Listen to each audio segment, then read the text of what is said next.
خپل دور کې فرمایلیو صحابه کرامو ته ویلیو وی صنفان من اهل النار لم اراهما وی ای زما صحابو یو دوه ډلې براشي صنفان من اهل النار دوه ډلې براشي او دواړه به دوزخي وي لم اراهما خو ما نه دي لیدلي زما نه وروستو به دوه ډلې پیدا شي دواړه به جهنمیانې ما نه دي لیدلي کمې ډلې به قوم معهم سیات کاذناب البقر یضربون بها الناس یوه ډله به دې خلقو کې راوځي چې د هغې سره به کوړي د غوا د لکۍ په شان کوړي به یې ورسره یضربون بها الناس او په هغې سره به خلق وخي حق او ناحق ته به نه ګوري خو په سړي به یې راباندې کړي نو یوه ډله دا ده چې د غواګانو د لکو په شان به ورسره کوړي او خلق په پې بېګناه وخي یوه ډله دا ده دویمه ډله و نساء هغه دویمه ډله به زنانۍ کاسیات جامې به یې اغوستي عاریات بربنډې به ممیلات مائلات خلق به ځین ته مایله کي او په خپله به خلقو ته مایله کي دویمه ډله به زنانه وي او جامې به یې اغوستي او بربنډې به خلق په ځان ته مایله کي او په خپله به خلقو ته مایله کي د دې څه معنا چې جامې به یې اغوستي او بربنډې به علما د دې دوه ترجمې کوي یوه معنا ده چې جامې به یې اغوستي بربنډې به نرې لباس به یې اغوستی چې هر اندام به یې پکې لیده شي نو د دواړو جهانو سردار فرمایي جامې به یې اغوستي او بربنډې به دویمه معنا محدثین دا کوي چې جامې به نری نه وي جامو کې به موټاوالی وي خو داسې لنډې تنګې به یې جوړې کړي چې هر اندام به پکې پیژنده شي نو نساء کاسیات عاریات زه به نه یم خو داسې زنانه به ووینئ او ممیلات خلق په ځان ته مایله کوي مائلات خلقو ته به په خپله مایله کیږي وی نښی درته وښیمه رؤوسهن کاسنمة البخت المائله دا یې نښه ده چې سرونه به یې د اوښ د قوب په شان ریستلي شاته به یې پکې یوه چونټقه جوړه کړي د ویښتو شاته دا لوپټه او صادر به پې داسې اوچت پروت وي د اوښ د قوړب په شان د اوښ د قوب په شان به یې شاته سرونه ریستلي رؤوسهن کاسنمة البخت المائله دقه شان به یې سرونه وي دا یې نښه ده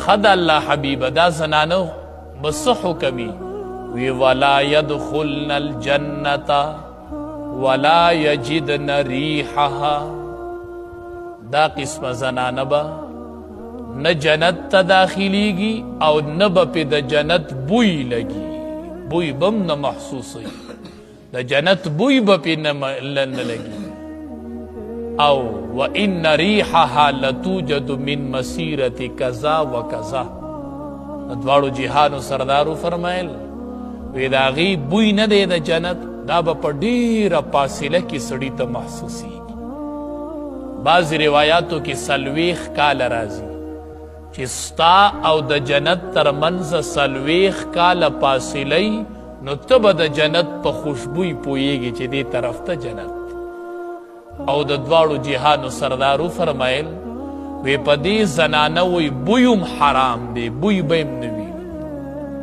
دا د دواړو جهانو سردار ویلي وی داسې زنانه به راوځي نن د الله د حبیب هغه خبرې رښتینې شولې هغه خلق ولیدل چې کومې پیشنګویۍ د دواړو جهانو سردار ورکړې وي. ای زنانو، د الله د حبیب دا وعید ځان ته یادوئ چې جامې د چا په د شریعت موافق نه نو ټیم په ټیم ځان ته یادوئ وای د پیغمبر د خولې وینا ده چې لا يدخلن الجنت، داسې زنانه به جنت ته ځي نه، دا به بوی د جنت نه محسوسی، نه به پې لګي. نو د دنیا زیب و زینت به ختم شي، خو قبر کې به بیا مسله ګرانه، آخرت کې به مسله ګرانه. ای زنانو، ځان باندې درانه درانه لباسونه راواړوئ، درنې درنې جامې په ځان راواچوئ او ځان له د آخرت فکر وکئ. د آخرت حدیث مبارک کې راځي، فاطمه رضی الله تعالی عنها او عائشه رضی الله تعالی عنها دواړه ناستې وي، نو دواړو د یو بل سره خبرې کولې. فاطمه رضی الله تعالی عنها ورته فرمایي وی زه ستا نه غوره یم. عائشه رضی الله تعالی عنها ته وی زه ستا نه غوره یم. عائشه رضی الله تعالی عنها ورته وی ولې رانه غوره یې؟ وی ته د ابوبکر صدیق رضی الله تعالی عنه لوري او زه د محمد مصطفی صلی الله علیه وسلم لوري ما، نو تا نه زه غوره نه یم. عائشه رضی الله تعالی عنها ورته فرمایي وی ستا نه زه غوره یم، ستا نه زه غوره یم. وی څنګه رانه غوره یې؟ وی داسې درنه غوره یم چې غوروالی خو د آخرت غوروالی دی، د دنیا نه دی. نو وی ای فاطمې، چې کله خلق جنت ته روان شي نو وی علی رضی الله تعالی عنه به راشي، تا به د مټ نه ونیسي او جنت ته به دې بوځي. او چې زما د جنت د تلو ټیم راشي نو امام الانبیاء محمد مصطفی صلی الله علیه وسلم به راشي، پلار ستا دی خو ما به د لاس نه ونیسي، زه به د هغه سره جنت ته لاړه شم. وی ته غوره شوې که زه؟ فاطمې رضی الله تعالی عنها ورته وی ته غوره شو. زه وایم بیبیانو، غوروالی د آخرت غوروالی دی، د دنیا غوروالی پسې مه ګرځئ. د فرعون ټبر وه آسیه، د دنیا غوروالی په لته باندې ووخو. خاون فرعون دی، وینځي به د هغې سره وي، خادمان به ورته ولاړو. فرعون ته یې وی آمنت برب موسی، ما خو په رب د موسی ایمان راوړی دی. فرعون ورته وی په ما ایمان راوړه، انا ربکم الاعلی، زه نه یم رب؟ وی نه. فرعون ورته وی ته چې د سترګې رب ورکې نو ستا نوکرانې ولاړې دي، ستا د سترګې په اشارو ستا خواله راځي. دومره عزت تی دی، دا مه خرابوه. شاهي محل کې ناستی، د بادشاه ښځی، دا هر څه به دې ګورې د لاسه لاړ شي. اسیه ورته وی دا هر څه مې دې د لاسه لاړ شي، خو رب د موسی نه پرېږدم. فرعون ورته وی سزا به درکم. وی راکه سزا، کوره به دې وباسم.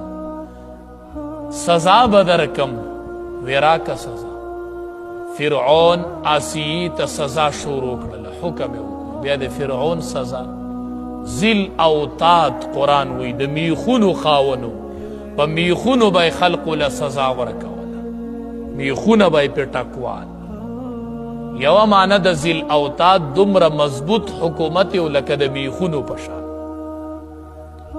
چې اسیې ته یې سزا شروع کوله نو اسیې دعا وکړله، وی رب ابن لی بیتا عندک فی الجنه.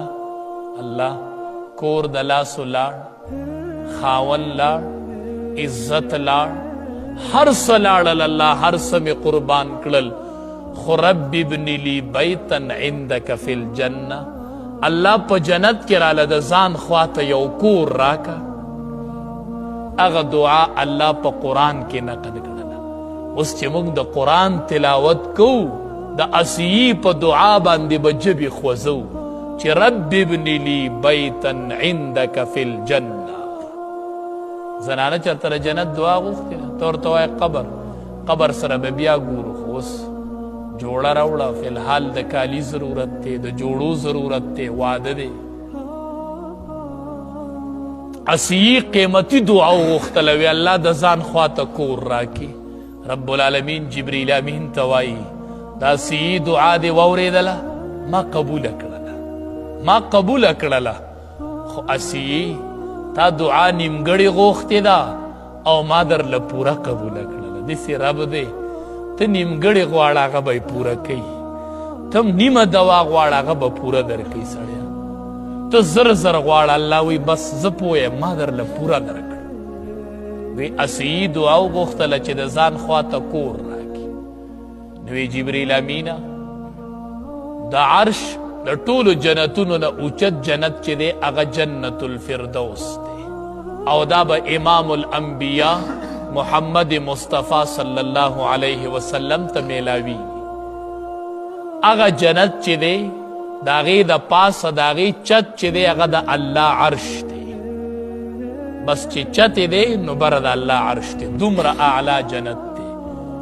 وی جبریل امینه اسیي له مې دښکه جنت ورکه، خو دی وی کور راکا، نو کور واله خو یې نه غوښتې، خو صرف کور یې غوښتې. جبریل امینه ما وله کور هم ورکه او کور واله مې ورلم ورکو، په جنت کې به دا د امام الانبیاء بیبي او د هغه په نکاح کې وی، صرف کور یې وغوښتو. رب العالمین ورته وایي قیام جنت کې به دا د نبی کریم صلی الله علیه وسلم بیبي. نبی علیہ السلام چې کله بیبي وفات کېدله خدیجه رضی الله تعالی عنها، نبی کریم صلی الله علیه وسلم ورته وایي جنت کې دوه بیبیانې دي، زما سلام به پې ووایي. وی کمې ستا ړومبی بیبي خو زه نه یم؟ وی نه، الله زما د دوو نورو بیبیانو سره هم نکاح تړلې ده. وی کمې؟ وی یوه بیبي مریم ده او یوه بیبي اسیه ده، هغه به جنت کې زما ټبري. چې دنیا کې قرباني ورکړله الله، جنت کې به امهات المؤمنینی د نبی کریم صلی الله علیه وسلم ټبر بی. زوام بیبیانو د آخرت سوداګاري وکړئ، دنیا څه کوئ؟ لوږ ژوند دی تیر بشي، قبر کې به ډېرې تنګې راشئ چې دا نری لباس هم استعمال کړئ، قبر کې به ډېرې بدې راشئ که دا لباس هم استعمال کړئ. د ستر او د عورت خیال وساتئ. فاطمه رضی الله تعالی عنها وی زما جنازه د شپې اوچته کوي چې زما د جنازې په کټ د غیر محرم نظر ونه لګي. نو دنیا کې د خپل وجود خیال ساتلی علما وایي چې کله فاطمه بنت محمد صلی الله علیه وسلم جنت ته ځي، آواز به وشي، ټول خلق نظرونه ښکته کوي. څه چل دی؟ فاطمه بنت محمد صلی الله علیه وسلم جنت ته ځي، ټول کته ګورئ.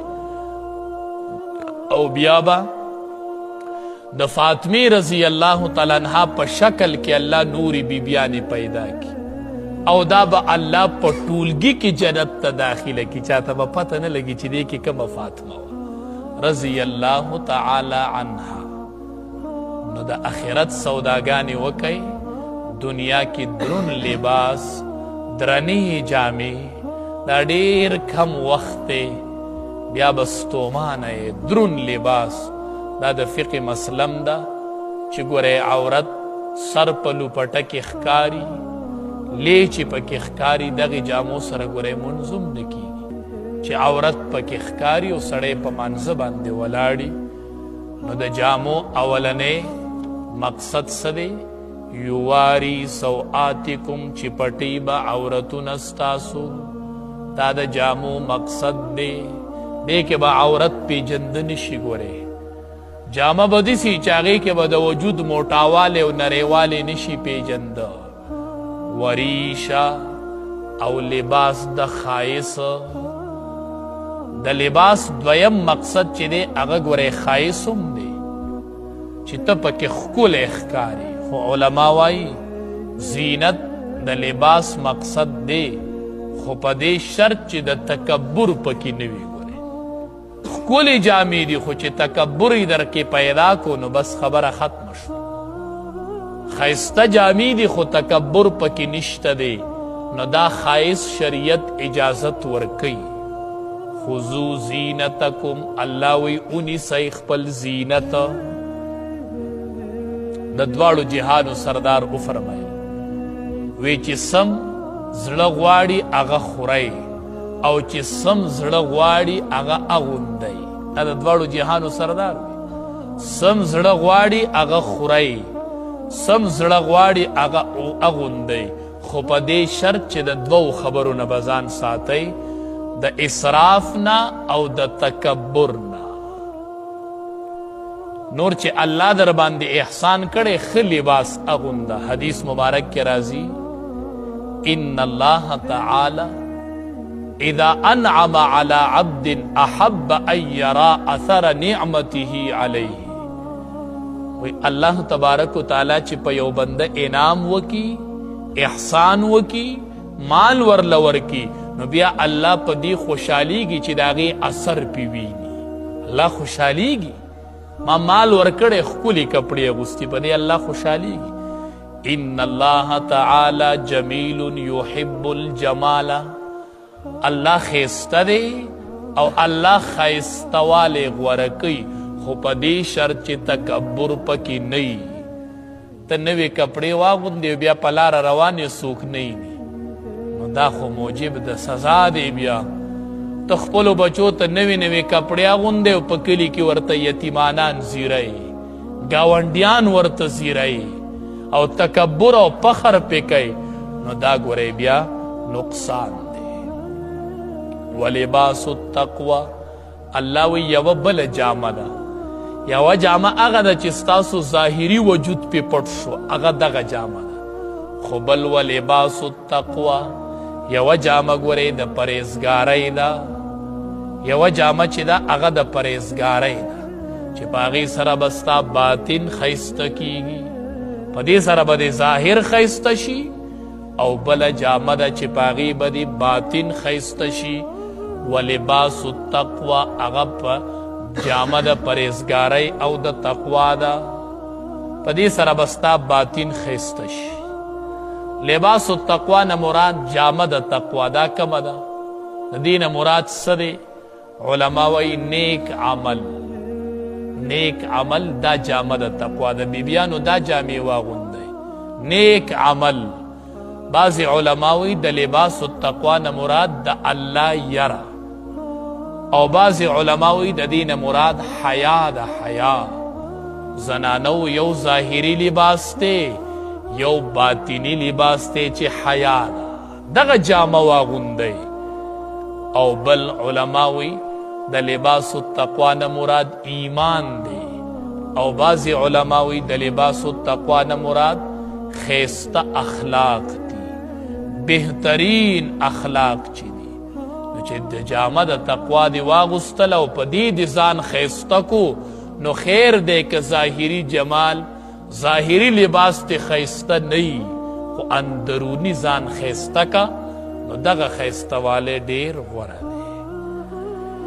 یا بنی آدم اے اولاد د آدم علیه السلام قد انزلنا علیکم په تحقیق سره پیدا کړي دي موږ ستاسو دپاره. دلته د انزلنا معنی ده خلقنا او الله وی موږ نازل کړي دي. علما وی که جامې دي او که هر څه دي په ځمکه چې څومره نعمتونه دي دا د اسمان په وجه دي ځکه الله انزلنا راوړی. باران وریږي نو ریخم کپړه دا هر څه خو د اسمان د وجې نه دي. لباسن ستاسو دپاره لباسو یواري سوآتکم چې پټوي به ستاسو عورتونه وریشه او لباس ته ښایسو. ریش اصل کې د مرغۍ بڼو ته وایي او په دې سره مرغۍ ښایستئ په بڼو نو په جاموم سړی ښایستئ. ولباس التقوا او جامه د تقوا چې ده ذالک دا جامه خیر ډیره غوره ده. بیبیانو د حیا جامه ډیره غوره ده چې ځان کې حیا پیدا کو. ذالک من آیات